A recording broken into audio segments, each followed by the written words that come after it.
اور اس کی محبت کے جوش میں دن میں کئی مرتبہ صدقات کرتا اور دعائیں مانگا کرتا تھا۔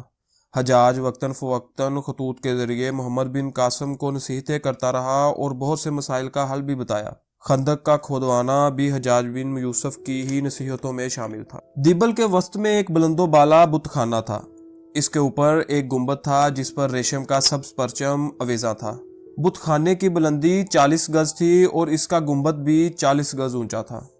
محمد بن قاسم نے یہاں 7 دن تک انتظار کیا کیونکہ انہیں حملے کا حکم نہیں تھا۔ 8ویں دن اجازت کا پروانہ آ گیا اور جنگ شروع ہو گئی۔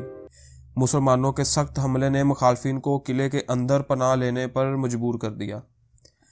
اچانک ایک برہمن قلعے سے باہر آیا اور اس نے امیر قاسم کو بتایا کہ ہم نے اپنی نجوم کی کتابوں میں پڑھا ہے کہ ملک کے سندھ لشکر اسلام کے ہاتھوں فتح ہوگا اور کفار کو شکست ہوگی، لیکن اس بت خانے کا پرچم ایک طلسم ہے۔ جب تک یہ طلسم قائم ہے قلعے کا ہاتھ آنا امکان سے باہر ہے۔ اس گنبد پر موجود پرچم پر نشانہ لگانا امیر کے لیے ایک چنوتی سے کم نہ تھا، لہٰذا محمد بن قاسم نے جونا کو بلایا اور کہا، بت خانے کا پرچم اور بیرکیں مجنیق کا پتھر گرا سکتا ہے، اگر تم یہ گرا دو گے تو تمہیں 10,000 درہم انعام دوں گا۔ جونا ایک بہت ہی ماہر منجنیق نشانچی تھا۔ اس نے امیر کی یہ پیشکش قبول کر لی اور اس کام کے لیے جونا نے عروسک منجنیق مانگ لی۔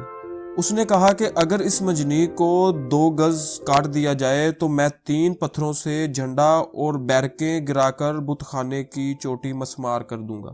منجنیق کاٹنے کی ترکیب نے امیر محمد بن قاسم کو سوچ میں ڈال دیا، کیونکہ عروسک کوئی عام منجنیق نہیں تھی، یہ امیر المومنین کی خاص منجنیقوں میں سے تھی جسے 500 آدمی مل کر چلاتے تھے۔ تھوڑی دیر سوچنے کے بعد محمد بن قاسم بولے کہ اگر تم منجنیق کاٹ کر بھی نشانہ نہ لگا پائے تو کیا؟ اس پر جونا بولا، تو پھر میرے ہاتھ کاٹ دیجئے گا۔ لہٰذا خطوط کے ذریعے حجاج بن یوسف سے منجنیق کاٹنے کی اجازت مانگی گئی۔ جواب میں حجاج بن یوسف نے جونا کی شرط کو دہرایا اور اجازت دے دی اور کچھ نصیحتیں بھی فرمائی۔ انہوں نے کہا، جب جنگ کے لیے آگے بڑھو تو مناسب ہے کہ سورج کی طرف پشت رکھو تاکہ دشمن کو اچھی طرح دیکھ سکو، اور جنگ شروع کرنے کے لیے پہلے ہی دن سے امداد اللہ سے طلب کرنا۔ سندھ کا کوئی بھی آدمی امان مانگے تو اسے امان دینا، مگر دیبل کے کسی آدمی کو کسی صورت پناہ نہ دینا۔ دوسرے دن دیبل میں قیام کا 9واں دن تھا۔ سورج مشرق سے ابھرا۔ محمد بن قاسم نے جونا کو بلایا، اس نے جہاں سے کہا منجنیق کو وہیں سے کٹوا دیا، اور 500 رسا کھینچنے والے بھی منجنیق کے پاس آ کھڑے ہوئے۔ سب سے پہلے قلعے پر تیر برسائے گئے۔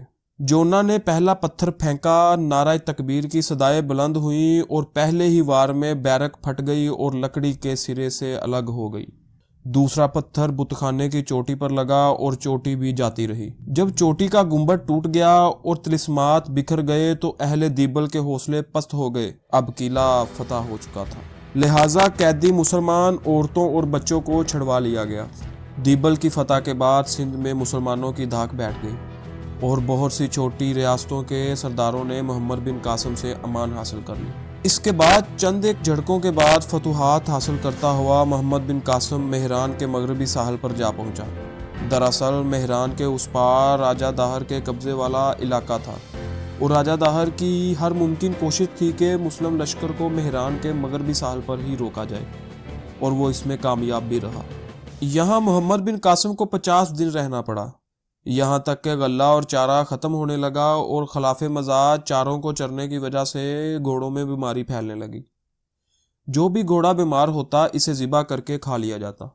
جب یہ خبر حجاج بن یوسف تک پہنچی تو وہ بہت غمزدہ ہوا۔ اس نے عالموں کو اکٹھا کیا اور دعائے خیر کروائی۔ اس نے 2000 گھوڑے اور روئی کو سرکے میں بھگو کر بھجوایا۔ سرکہ اس لیے بھجوایا گیا کیونکہ بدمزاج کھانوں کی وجہ سے فوجیوں کی طبیعت میں خرابی پیدا ہو چکی تھی، اور اس کے ساتھ ہی حجاج بن یوسف نے دریائے مہران پار کرنے کا حکم دیا۔ دریا پار کرنا امیر کے لیے ایک بڑی چنوتی تھی، کیونکہ دریا پار کرتے وقت دشمن حملہ کر کے لشکر کو شدید نقصان پہنچا سکتا تھا۔ لہٰذا محمد بن قاسم نے دریا کا از خود معائنہ کیا کہ کس جگہ دریا کا پار تنگ اور کنارہ موزوں ہے، اس جگہ پر کشتیوں کا پل بنانے کے لیے کشتیوں کو پانی میں ڈال کر ریت اور مٹی سے بھرا گیا اور میخیں لگا دی گئی۔ مسلمان لشکر ٹولیوں کی صورت میں دریا پار کرنے لگا اور بالآخر کفار کو ساحلی علاقہ چھوڑ کر پیچھے بھاگنا پڑا۔ مسلم لشکر دریا پار کرنے میں کامیاب ہو گیا۔ جب راجہ داہر تک یہ خبر پہنچی تو اس نے جیسن کو جنگ کے لیے بھیجا، لیکن وہ ناکام رہا۔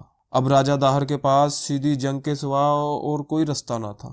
بالآخر دونوں فوجیں آمنے سامنے آ گئیں۔ جنگ کے پہلے 4 دن داہر اپنے نامور سرداروں کو بھیجتا رہا۔ ان میں سے کچھ مارے گئے اور کچھ واپس بھاگ گئے۔ اب راجہ داہر خود میدان جنگ میں اتر آیا۔ راجہ داہر سفید ہاتھی پر سوار تھا۔ یہ دن 9 رمضان اور سن 93 ہجری کا تھا۔ وہ ایک طرف خود لشکر لے کر اترا اور دوسری طرف اپنے بیٹے کو مقرر کیا۔ راجہ داہر نے کلب کو اپنے چاروں طرف جمایا اور ہتھیار برداروں، پیادوں، تیر اندازوں اور نیزہ بازوں کو آگے بڑھایا۔ ادھر محمد بن قاسم نے بھی اپنے لشکر کو آگے بڑھنے کا حکم دیا، جس میں جنگجو سوار اور بہادر مہم جو شامل تھے۔ دونوں لشکر ایک دوسرے سے ٹکرائے۔ نیزوں اور تلواروں کے ٹکرانے سے چنگاریاں آسمان کی طرف بلند ہوئیں۔ کفار اور پانی سے گزرنے والوں میں جنگ شروع ہو گئی۔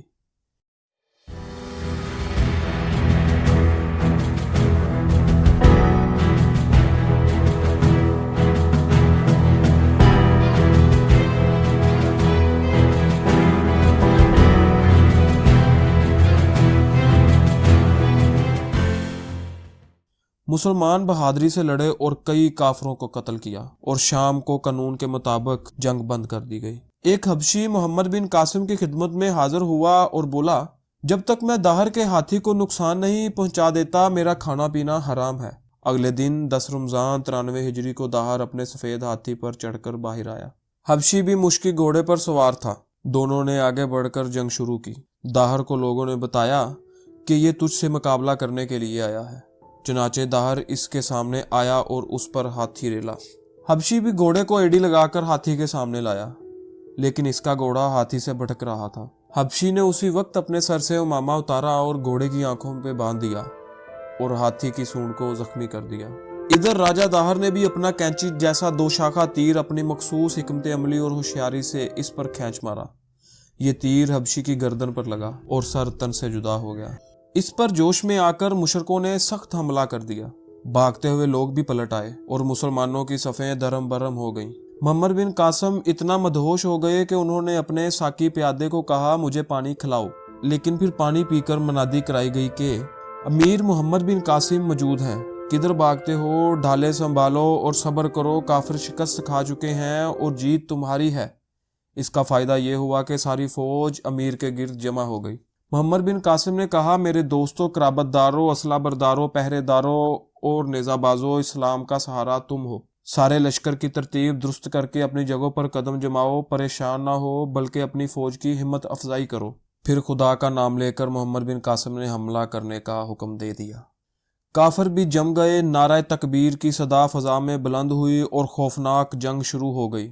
تلواروں کے ٹکرانے سے ہوا میں آگ کے شعلے اڑنے لگے، نیزے اور حربے ایک دوسرے پر برستے رہے، آخر ہتھیار ٹوٹ گئے اور نوجوان ایک دوسرے سے کشتی میں گتھم گتھا ہو گئے۔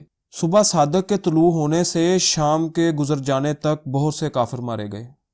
سورج زرد ہو رہا تھا کہ یکا یک عورتوں کی صدائیں بلند ہوئیں، اے رائے داہر، ہم تمہاری بیویاں ہیں اور ہمیں عربی لشکر نے گرفتار کر لیا ہے۔ داہر للکارا، ابھی تو میں زندہ ہوں، تمہیں کس نے گرفتار کر لیا ہے؟ داہر نے ہاتھی کو اسلامی لشکر پر ریلا۔ ادھر محمد بن قاسم نے تیر اندازوں کو للکارا اور کہا، اب یہ وقت تمہارا ہے۔ ایک نشانہ باز نے شرط لگا کر آگ سے جھلستا ہوا تیر راجہ داہر کی اماری پر دے مارا، لہٰذا اماری میں آگ لگ گئی۔ داہر کا ہاتھی بے قابو ہو کر پانی کی طرف بھاگا اور پانی میں خود کو ڈبو لیا۔ ادھر عربی جانباز بھی پہنچ چکے تھے۔ داہر کے ہاتھی نے پانی پی کر واپس قلعے کی طرف جانا چاہا، لیکن ایک تیر انداز نے نشانہ لگا کر راجہ داہر کے دل پر تیر دے مارا۔ راجہ داہر اماری میں منہ کے بل گر پڑا۔ پانی سے نکل کر ہاتھی نے حملہ کیا اور باقی بچے کھچے کافروں کو بھی رونگتا چلا گیا۔ راجہ داہر نے ہاتھی سے اتر کر ایک عربی سے مقابلہ کیا۔ اس جانباز عربی نے داہر کے سر پر تلوار ماری اور سر کو شانوں تک 2 ٹکڑے کر دیا، اور اس طرح سندھ اور گرد و نواح کے علاقے مسلمانوں کے قبضے میں آ گئے اور سندھ باب الاسلام کے نام سے مشہور ہو گیا۔ یہ عظیم سپاہی فتوحات کرتے ہوئے ملتان تک پہنچا۔ اس جنگ میں راجہ داہر کی 2 بیٹیاں بھی ہاتھ آئیں۔ ان دونوں کو امیر المومنین کی خدمت میں بھیج دیا گیا۔ جب خلیفہ نے ان دونوں میں سے ایک کو پاس بلایا تو اس نے کہا کہ ہم آپ کے قابل نہیں ہیں، ہم تو پہلے ہی محمد بن قاسم کے پاس 3 دن تک رہ چکی ہیں۔ اس پر خلیفہ کو شدید غصہ آ گیا۔ خلیفہ نے اسی وقت محمد بن قاسم کو خط لکھا: اے محمد بن قاسم، تجھ پر لازم ہے کہ تو جہاں کہیں بھی پہنچا ہے خود کو کچی کھال میں بند کر کے بیت الخلافہ کی طرف واپس ہو۔ لہٰذا محمد بن قاسم نے اپنے آپ کو صندوق میں ڈالا اور کچی کھال میں بند کر کے بیت الخلافہ کی طرف روانہ ہوا۔ رستے میں کچی کھال میں بند ہونے کی وجہ سے محمد بن قاسم کی دم گھٹنے کی وجہ سے موت واقع ہو گئی۔ جب یہ صندوق جس میں محمد بن قاسم تھا خلیفہ کی خدمت میں لایا گیا تو خلیفہ نے داہر کی بیٹی کو بھی بلایا اور محمد بن قاسم کے دانتوں پر چھڑی پھیرتے ہوئے بولا: دیکھو، ہمارا حکم اپنے ماتحتوں پر اس طرح جاری ہے۔ داہر کی بیٹی نے کہکا لگایا اور بتایا: محمد بن قاسم ہمارے لیے ہمارے باپ اور بھائی سے بڑھ کر کچھ نہیں تھا، یہ تو سب کچھ محض بدلے کے لیے ایک چال تھی۔ خلیفہ یہ سن کر جلال میں آ گیا۔ مزید اس نے کہا کہ آپ تو خلیفہ ہو اور خلیفہ کو دشمن کی بات کو پرکھ کر اس پر یقین کرنا چاہیے۔ یہ بات سن کر خلیفہ نے دونوں بہنوں کو دیوار میں چننے کا حکم دیا۔ بس اس طرح عالم اسلام اپنے عظیم سپہ سالار سے محروم ہو گیا۔ محمد بن قاسم جب فوت ہوئے تو ان کی عمر 22 سال تھی۔ خلیفہ کے اس رویے کے بارے میں آپ کا کیا خیال ہے؟ کمنٹس میں ضرور بتائیے گا۔